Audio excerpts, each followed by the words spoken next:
आज बनवूया हिरवा वाटाण्याचा ठेचा। जरासं तेल टाकून वाटाणे थोडेसे भाजून घ्यायचे। वाटाणे छान भाजेपर्यंत एक 4-5 मिरच्या आणि थोडासा लसूण सोलून घेऊया। वाटाणे भाजताना त्यातच मिरची आणि लसूण टाकू आणि थंड झाल्यानंतर मिक्सरला बारीक करून घ्यायचं। जास्त तिखट पाहिजे असेल तर जास्त मिरच्या घातल्या तरी चालतं। वाटाणे आणि मिरच्या चांगल्या भाजून घ्यायच्या। चांगला भाजल्याशिवाय ते मिक्सरला बारीक करायचं नाही। त्यासाठी बारीक कांदा आणि टोमॅटो चिरून ठेवला आणि भाजीसाठी हे मिक्स स्प्राउट म्हणजे मिक्स सगळे मटकी वगैरे मोड, छोले, मटकी, काळे वाटाणे सगळे मिक्स उसळायचे। भाजलेले सगळे वाटाणे छान थंड झालं की मिक्सरला बारीक करून घेऊ। आपण ठेच्याची पुढची रेसिपी बघूया। तेल टाकूया थोडंसं तेल। जिरे मी मिक्सरमध्ये म्हणजे बारीक करताना वाटाणे टाकले नव्हते म्हणून तेलात आता जिरे टाकणार आहे।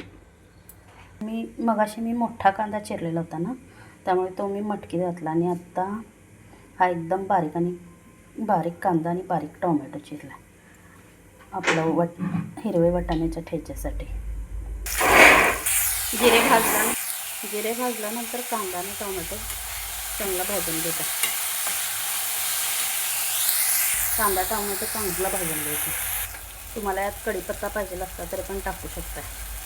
कांदा भाजला तर मीठ,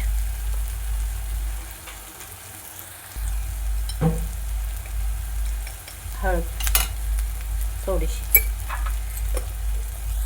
हे असं मिक्सरला बारीक करून घेतले तर त्यामध्ये टाकून द्यायचं।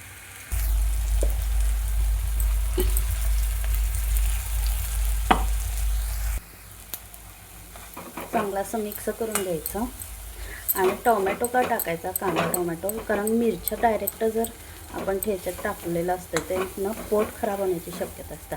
थोडा टोमॅटो जर टाकला तर एवढं तिखट पण लागत नाही आणि पोटाला बाधत पण नाही, म्हणून टोमॅटो टाकायचा थोडा। आता कोथिंबीर टाकून देऊ। कोथिंबीर टाकल्यानंतर 5 मिनिटं आपण व्यवस्थित पुन्हा भाजून घ्यायचं आणि गॅस बंद करायचा। झालं वाटाण्याचा ठेचा तयार। समजा लहान मुलं असतील आणि असं जर ठेचा त्यांना द्यायचा नसेल तर आपण चपाती बनवून त्यामध्ये स्टफ करून पराठा टाईप केलं तरी पण छान लागतो पराठा, किंवा ब्रेडमध्ये पण आपण भाजून देऊ शकतो। आता मटकीची उसळ बनवूया।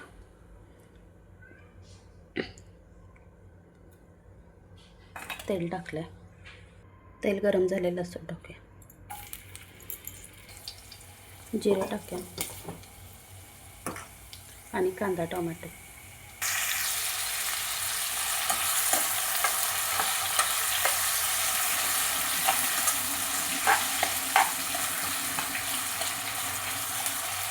कांदा टोमॅटो चांगला भाजून घ्यायचा।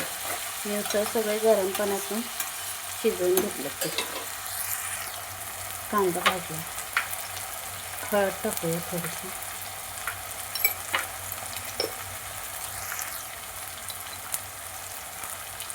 तिखट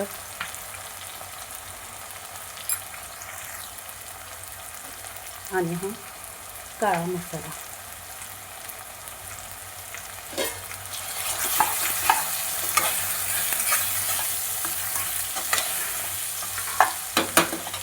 वाटाणे टाकून मिक्स उसळ टाकून द्यायचं सगळं।